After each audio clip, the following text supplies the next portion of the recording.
नमस्ते मेरे प्यारे भाई, कैसे हैं आप सभी लोग। बच्चों, ये वीडियो मैं कुछ खुरापाती लड़कों की डिमांड पे बना रहा हूं, जो अक्सर मुझे मैसेज करते हैं और कमेंट्स भी कि सर हमें तो रेड मारनी है, हमें तो ईडी में जाना है, हमें तो नेता और अधिकारियों को परेशान करना है, हमें तो सर ऐसे रात रात भर नोट गिनने मशीन लगा के रेड मारनी है। सर ईडी में कैसे लगेंगे हम लोग? तो इस वीडियो में आपको कंप्लीट डिटेल जानकारी देने वाला हूं। आजकल आपको पता है न्यूज में सबसे ज्यादा कोई डिपार्टमेंट है, सीबीआई से भी जो पॉपुलर हो चुका है, सीबीआई से भी ज्यादा है, वो है ईडी। आप अक्सर देखते हो कि इस नेता के यहां पे ईडी की रेड पड़ी, इसने गवर्नमेंट के खिलाफ कुछ बोला, वहां पे कुछ रेड पड़ी, तो इस तरह की चीजें आती रहती हैं। तो काफी पॉलिटिकल मुद्दा भी बना हुआ है। तो आप कैसे बनेंगे ईडी डिपार्टमेंट में assistant enforcement officer? Actually ED कोई जॉब या पोस्ट का नाम नहीं है, ईडी तो डिपार्टमेंट का नाम है। ईडी में जो ऑफिसर काम करते हैं उन्हें बोलते हैं असिस्टेंट इन्फोर्समेंट ऑफिसर, एईओ। मेरे भाई, ये ऑल इंडिया इसकी पोस्टिंग होती है। ये जॉब लड़कियों के लिए बहुत ज्यादा सुटेबल नहीं है, क्योंकि इसमें आपको डेस्क जॉब भी करना है, फील्ड जॉब भी करना है, कभी भी कहीं भी कैसे भी आपको काम करना पड़ सकता है। तो लड़कियों के लिए थोड़ा सा अलग हो जाता है। ये खुराफाती जो अपनी लाइफ में थोड़ा सा रोमांच चाहते हैं, उनके लिए जॉब जो है बहुत बढ़िया है दोस्त। बहुत ज्यादा ऑफिसर्स नहीं है इस डिपार्टमेंट में, 2000 से भी कम ऑफिसर हैं। तो मैं पहले बता दे रहा हूं कि इसकी बहुत ज्यादा वैकेंसी नहीं आती हैं। इसका पेपर होता है एसएससी सीजीएल, जो आपको क्लियर करना पड़ेगा। अगर 10,000 वैकेंसी एसएससी में आई हैं सीजीएल के थ्रू, तो उसमें से 50 से 100 वैकेंसी ही मात्र ईडी की होती हैं। लेकिन जो कंप्लीट डिटेल इंफॉर्मेशन मैं आपको दूंगा, सैलरी क्या है, कैसे आपको काम करना है, क्या पोस्टिंग है, क्या आपके प्रमोशंस हैं, कौन सा एग्जाम क्लियर करना पड़ेगा, डिटेल में आपको जानकारी मिलेगी। तो वीडियो को शुरू से लेकर आखिर तक देखना। ईडी की पोस्ट के अलावा बहुत सारी पोस्ट हैं, जैसे income tax, GST, ASO, CSS, विदेश मंत्रालय की। इन सभी की डिटेल इंफॉर्मेटिव कंप्लीट वीडियो मैंने जो है अपने चैनल पे बना रखी है, इसी पे गगन प्रताप टॉक्स पे। आप सब्सक्राइब कर लो, आपको वीडियोस मिल जाएंगी। सीएसएस की यहां पे देखिए, हमने विदेश मंत्रालय की डिटेल इंफॉर्मेशन वीडियो बना रखी है दोस्त। चलो शुरू करते हैं, एक एक बात जानेंगे। सबसे पहले पोस्ट की डिटेल्स के बारे में। मेरे भाई, डिपार्टमेंट है भारत का इन्फोर्समेंट डायरेक्टरेट, जिसे हम प्रवर्तन निदेशालय बोलते हैं, और मिनिस्ट्री ऑफ फाइनेंस, वित्त मंत्रालय, मिनिस्ट्री ऑफ फाइनेंस, ठीक है ना। हमारी फाइनेंस मिनिस्टर आप जानते ही हैं, खून चूस रखा उन्होंने आम जनता का। तो इन्हीं दोनों डिपार्टमेंट के अंदर काम करते हैं असिस्टेंट इन्फोर्समेंट ऑफिसर। ये सबसे बेसिक लेवल की जॉब है, जो आप एंट्री करोगे इस डिपार्टमेंट में एसएससी सीजीएल का पेपर क्लियर करके, ठीक है भाई। डिपार्टमेंट का नाम है इन्फोर्समेंट डायरेक्टरेट। जो सिलेक्शन अथॉरिटी है, स्टाफ सिलेक्शन कमीशन के माध्यम से आपको सीजीएल का पेपर क्लियर करना पड़ेगा। बात समझ में आई मेरे भाई? आ जाते हैं। अगर एलिजिबिलिटी क्राइटेरिया की बात करें, तो ये पेपर देने के लिए आपकी ग्रेजुएशन होनी चाहिए, आपके पास एक बैचलर डिग्री होनी चाहिए किसी भी मान्यता प्राप्त यूनिवर्सिटी से, ठीक है। 10वीं वाले या 12वीं वाले बच्चों के लिए ईडी में जाने का कोई मौका नहीं है, आपकी ग्रेजुएशन होनी चाहिए। एज लिमिट जनरल के लिए 18 से 30 साल है मेरे भाई, और ओबीसी को 3 साल की छूट है, एससी एसटी को 5 साल की छूट है। वो उस तरीके से होती ही है हर पोस्ट में। आए सैलरी की बात करें तो भैया ये ग्रुप बी की पोस्ट है, 4600 इसका ग्रेड पे है मेरे भाई। सैलरी इन हैंड इसकी अप्रोक्स 80,000 रुपीज है एक्स सिटी में। मैं आपको बताऊं, एसएससी में सबसे ज्यादा जो सैलरी वाली पोस्ट थी वो थी AAO, असिस्टेंट ऑडिट ऑफिसर।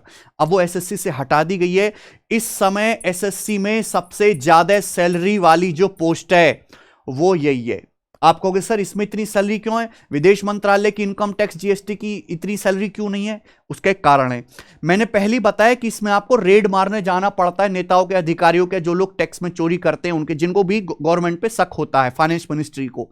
तो जब आपको रात भर काम करना पड़ेगा, तो जो एक्स्ट्रा आपके वर्किंग आवर्स होंगे, गवर्नमेंट इसकी वजह से आपको एक्स्ट्रा पे करती है। नॉर्मली एसएससी डिपार्टमेंट में काम करने वाले लोगों की सैलरी 70,000 इन हैंड होती है, लेकिन इनकी सैलरी मिनिमम 80,000 होगी, उससे ज्यादा भी हो सकती है। जैसे सीबीआई आपका डिपार्टमेंट है, सीबीआई चीफ इन्वेस्टिगेशन ब्यूरो वाला जो डिपार्टमेंट है, उसमें आपको 1 साल 12 महीने में 13 महीने की तनख्वाह देती है। 1 महीने की तनख्वाह गवर्नमेंट एक्स्ट्रा देती है। क्यों? कि सीबीआई वालों की वर्किंग आवर्स फिक्स नहीं है, उनकी 9 to 5 वाली जॉब नहीं है। This is not a 9 to 5 job, work anywhere any time, कभी भी कहीं भी कैसे भी। तो इस वजह से आपको गवर्नमेंट थोड़ी सैलरी महीने की एक्स्ट्रा देती है, मिनिमम 80,000 रहेगी। उसके बाद आपको डीए आपको मिलता है, हाउस रेंट, एचआरए आपको मिलता है, ट्रेवल अलाउंसेस आपको मिलता है कहीं भी जाना है। ठीक है जी। और मिनिमम सैलरी 80,000 रहेगी, ये अच्छी बात है। वर्क नेचर मैंने बताया, डेस्क और फील्ड दोनों तरह का काम है।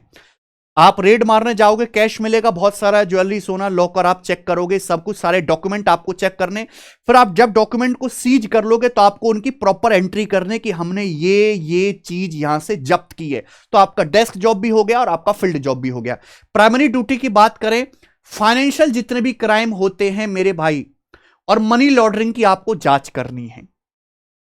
सीनियर जो ऑफिसर्स हैं उनकी आपको हेल्प करनी है बड़ी बड़ी जांच में, और उनकी रिपोर्ट्स आपको तैयार करनी है। इंटेलिजेंस कलेक्ट करना है, आपको किसी पे शक है तो आप उसकी मतलब आप उसकी इंक्वायरी भी कर सकते हो कि हाँ ये आदमी किसी प्रकार का फाइनेंशियल क्राइम कर रहा है, ठीक है ना। जैसे बहुत सारे फ्रॉड होते हैं ना, एप्स में बहुत सारे फ्रॉड होते हैं, पब्लिक का पैसा लूट लिया जाता है। तो उस तरह के जो फाइनेंशियल क्राइम है, केवल फाइनेंशियल क्राइम, जो जनरल पब्लिक क्राइम है ना, उसने किसी का मर्डर कर दिया, उसकी जमीन हड़प ली, ये नहीं, केवल फाइनेंशियल क्राइम में ही ईडी का लेना देना है, ठीक है। हाँ नहीं, डिजिटल अरेस्ट नहीं। और रेड के ऑपरेशंस में आपको हिस्सा लेना पड़ेगा, प्रॉपर एक पूरी टीम जाती है। कोर्ट केसेस जितने भी होंगे फाइनेंशियल क्राइम के, उसमें आपको डॉक्यूमेंटेशन से जुड़ा कार्य करना पड़ेगा। भाई आपने किसी की संपत्ति को जब्त किया क्योंकि उसने इलीगल कुछ इकट्ठा कर रखा है, ब्लैक मनी, तो आपको कोर्ट में सबूत देना पड़ेगा कि भाई ये कारण है, इसकी लीगल इनकम ऐसे होनी थी। अब जैसे मेरे भाई एक हवलदार थे ना, आरटीओ ऑफिसर, 100 करोड़ रुपए सालाना वो ब्लैक मनी कमा रहा था, आरटीओ कांस्टेबल एक। अब उसकी जो जांच करेंगे, फिर उसमें कोर्ट में जो डॉक्यूमेंट जमा किए जाएंगे, वो सभी काम आपको इस तरीके से करना है, ठीक है जी। जनरली ईडी और सीबीआई मिलकर रेड का काम करते हैं अगर बहुत बड़ा केस है तो। मैं आपको बता दूं कि इसमें ट्रांसफर होता रहता है।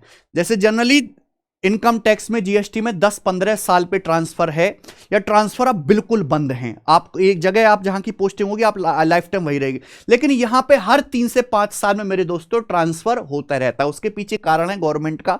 आप एक जगह हो, आपका वहां के बिजनेसमैन से, लोगों से, बड़े बाहुबली लोगों से उठना बैठना है, तो आपकी जान पहचान बढ़ जाएगी। हो सकता है आपके मन में लालच आ जाए और आप खुद ही करप्शन करना शुरू कर दो। इसलिए गवर्नमेंट आपको हर 3 से 5 साल में हटा देती है कि आपके वो कॉन्टैक्ट्स यूजलेस हो जाएंगे, आप दूसरी जगह पहुंच जाओगे। तो इसमें ट्रांसफर पूरे ऑल इंडिया में कहीं भी हो सकता है, छोटे बड़े शहरों में, ठीक है ना। जनरली एक्स शहरों में ही होता है, मुंबई, बेंगलोर, चंडीगढ़, इस तरह के।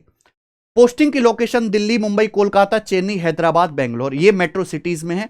अदर सिटीज भी हैं जो थोड़े टीयर वाई में आते हैं, लखनऊ, पटना, जयपुर, अहमदाबाद, चंडीगढ़, गुवाहाटी, यही सिटीज हैं जहां आपका हर 3 से 5 साल में ट्रांसफर होगा। जनरली आप अपनी उसमें 8 से 9 शहरों में काम कर लोगे अपनी 30 साल की सर्विस में, अगर आप ईडी के थ्रू जाते हो। अगर मैं इसके प्रमोशंस की बात करूं मेरे भाई, जो प्रमोशंस हैं, आप सबसे पहले सीजल का पेपर क्लियर करके असिस्टेंट इन्फोर्समेंट ऑफिसर बनोगे। इसमें ट्रांसफर्स काफी जल्दी चलती हैं। 3 से 4 साल बाद फिर आप असिस्टेंट हट जाएगा, आप इन्फॉर्मेंस ऑफिसर बन जाओगे। फिर उसके बाद 5 से 6 साल बाद आप डिप्यूटी डायरेक्टर बन जाओगे, जॉइंट डायरेक्टर बन जाओगे मेरे दोस्तों, असिस्टेंट डायरेक्टर बन जाओगे, डायरेक्टर बन जाओगे, इस तरीके से होंगे, ठीक है। जनरली आपके 4-5 प्रमोशंस यहां पे होते हैं, और पोस्ट के मुकाबले, इनकम टैक्स और जीएसटी के मुकाबले इसके प्रमोशंस थोड़े फास्ट हैं। मैं सिलेक्शन प्रोसेस की बात करूं तो सबसे पहले आपको सीजल का फॉर्म भरना है। अभी नोटिफिकेशन आ जाएगा 2 महीने के अंदर अंदर, और आपका पेपर भी जून में होना है सीजल का। उसमें आपका पहले टीयर 1 लिया जाएगा, एक कंप्यूटर बेस्ड पेपर है। टीयर 1 में चारों subject maths, English, reasoning, GS पूछा जाएगा। 200 नंबर का ये पेपर होगा और हर सब्जेक्ट का 50 नंबर वेटेज रहेगा। 1 घंटे का ये पेपर होगा। एक सवाल सही करने पर 2 नंबर मिलेंगे, गलत करोगे तो 0.5 काट लिया जाएगा, नेगेटिव मार्किंग है। ये केवल क्वालिफाइंग पेपर है। अगर आप टीयर फर्स्ट क्वालिफाई कर जाते हैं, इसकी कट ऑफ बहुत हाई जा रही है, 150 प्लस कट ऑफ जा रही है 200 में से। टीयर फर्स्ट क्वालिफाई करने के बाद आपको मौका मिलेगा टीयर सेकंड देने का, और टीयर सेकंड ही फाइनल पेपर है। इसी के हिसाब से आपकी मेरिट लगेगी। ये भी कंप्यूटर बेस्ड टेस्ट होगा मेरे भाई। इसमें मेरे दोस्तों आपके 2 सेक्शन बनाए गए हैं। पहले सेक्शन में मैथ्स, रीजनिंग है, दूसरे सेक्शन में इंग्लिश और जनरल अवेयरनेस है। टोटल 390 मार्क्स का पेपर होगा और आपको 2 घंटे दिए जाएंगे। उसके बाद मेरे प्यारे भाई आपका यहां पे टाइपिंग टेस्ट भी होगा, यहां पे लिखा है जी हमने, ठीक है ना। उसके बाद आपका computer proficiency test, computer test भी होगा मेरे प्यारे भाई, यहां पे जो पास करना कंपलसरी है।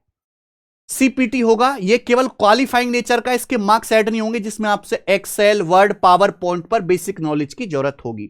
आपका टाइपिंग टेस्ट होगा, टाइपिंग टेस्ट भी क्वालिफाइंग है, इसके कोई मार्क्स ऐड नहीं होंगे। 28 वर्ड पर मिनट की इंग्लिश में टाइपिंग स्पीड आपकी चेक करी जाएगी। आपको 2000 वर्ड्स दिए जाएंगे जो आपको 10-15 मिनट में की प्रेस करने हैं। फाइनल मेरिट लिस्ट जो बनेगी वो केवल टियर सेकंड के बेसिस पे लगेगी, टियर सेकंड के। लेकिन ये सब क्वालिफाई करना कंपलसरी है। टियर फर्स्ट क्वालिफाई करके आप टियर सेकंड दोगे, टियर सेकंड के बाद आपको सीपीटी देना है, टाइपिंग टेस्ट देना है, फिर आपका मेडिकल होगा, फिर आपका डॉक्यूमेंट वेरिफिकेशन होगा। ठीक है मेरे प्यारे भाई जी। तो ये कंप्लीट जानकारी थी ईडी वाले के लिए। तो ये एक रोमांच से भरी हुई जॉब है जिसमें आपको खूब रेड मारने का मौका मिलेगा। और ऐसा नहीं कि आपको हमेशा फील्ड जॉब भी दिया जाएगा, आपको कुछ दिन डेस्क जॉब और 1-2 साल बाद शायद आपको फील्ड जॉब दिया जाए। ठीक, तैयारी अगर इसकी करना चाहते हैं तो तैयारी शुरू करने का परफेक्ट और सही टाइमिंग यही है, यही सही टाइमिंग है। क्योंकि 6 महीने बाद आपका पेपर है, उसके 2-3 महीने बाद आपका मेंस का एग्जाम होगा। मेंस ही अच्छा फाइनल पेपर है मेरे दोस्त। तो आप सेल्फ स्टडी कर रहे हैं तो बहुत अच्छी बात है। अगर आप पढ़ाई में एवरेज हैं तो आप किसी टीचर, किसी प्लेटफॉर्म से जुड़ के पढ़ाई करिए। लेकिन मैं आपको सजेस्ट करूंगा कि आप रिकॉर्डेड क्लासेस से पढ़ाई करें। मैथ्स, इंग्लिश, रीजनिंग, जीएस चारों सब्जेक्ट पे कमांड होनी चाहिए। अच्छा खासा आपको स्कोर करना पड़ेगा। मेंस में 80% से ज्यादा, 390 में से आपको 325-330 के पास आसपास नंबर लाने पड़ेंगे अगर आप जनरल कैटेगरी में हैं, ईडी जैसी पॉपुलर पोस्ट को लेने के लिए मेरे भाई। नंबर ऑफ वैकेंसीज इसमें कम होती हैं क्योंकि बहुत बड़ा डिपार्टमेंट नहीं है। मैथ्स आपको स्ट्रॉन्ग करना ही पड़ेगा। तो मैथ्स की रिकॉर्डेड क्लासेस आपको हमारी कैरविल एप्लीकेशन पर मिल जाएंगी। अभी मैथ स्पेशल 1 जनवरी को ही 2025 वाले बच्चों के लिए हमने बैच जो है अवेलेबल करवा रखा है। 2 साल इस बैच की वैलिडिटी है जिसमें अर्थमेटिक एडवांस दोनों चीजें आती हैं एसएससी के पेपर में। Geometry, mensuration, trigonometry, algebra advance वाला सेक्शन भी आता है। तो सारी क्लासेस आपको एक साथ मिल जाएंगी। फायदा यह है कि आप 2 से 3 महीने में दिन में आप लाइब्रेरी जाओ, कानों में आप ईयरफोन लगाओ और एक दिन में 4-4, 5-5 वीडियो 2x की 1.5x की स्पीड में खत्म कर सकते हैं। जल्दी सिलेबस निपटाने के लिए रिकॉर्डेड क्लासेस से बेहतर कुछ नहीं है। तो जो बच्चे पढ़ाई में ठीक ठाक हैं, एवरेज प्लस है, उनके लिए रिकॉर्डेड क्लासेस सबसे अच्छी हैं। और ये एसएससी को टारगेट करके ही बैच जो है तैयार किया गया है। इसकी क्लासेस आपको मिल जाएंगी, एप्लीकेशन पर जाके आप ले सकते हैं मैथ स्पेशल। ठीक है मेरे प्यारे भाई, ओके। हमारी सारी वीडियोस की नोटिफिकेशन आपको टेलीग्राम पे मिलते हैं। टेलीग्राम चैनल का जो लिंक है भाई वो डिस्क्रिप्शन में पड़ा हुआ है। आपको यहां पे प्रीवियस ईयर की पीडीएफ भी डाउनलोड करने के लिए मिल जाएंगी। प्रीवियस ईयर के क्वेश्चंस की चैप्टर वाइज पीडीएफ आप फ्री में डाउनलोड कर सकते हैं। ठीक है मेरे भाई, तो ये कंप्लीट इंफॉर्मेशन थी ईडी की पोस्ट के बारे में। अगर आपको इस तरह की डिटेल शॉर्ट वीडियोस पसंद आती हैं कि मैं आपको कम समय में ज्यादा चीजें समझा पाता हूं, तो इस वीडियो को ज्यादा से ज्यादा शेयर करो। और किस पोस्ट के बारे में आप डिटेल इंफॉर्मेशन जानना चाहते हैं, क्योंकि एसएससी सीजीएल में के थ्रू अब 50 से ज्यादा जो है नौकरियां दी जा रही हैं, और किसके बारे में आप जानना चाहते हैं मुझे कमेंट्स में बताइए। मैं उस पर डिटेल बिल्कुल सटीक सही जानकारी के साथ वीडियो बनाऊंगा। बहुत बहुत धन्यवाद मेरे प्यारे भाई यहां तक देखने के लिए। इस वीडियो को शेयर कर देना, लाइक कर देना, कमेंट जरूर करना। बाय।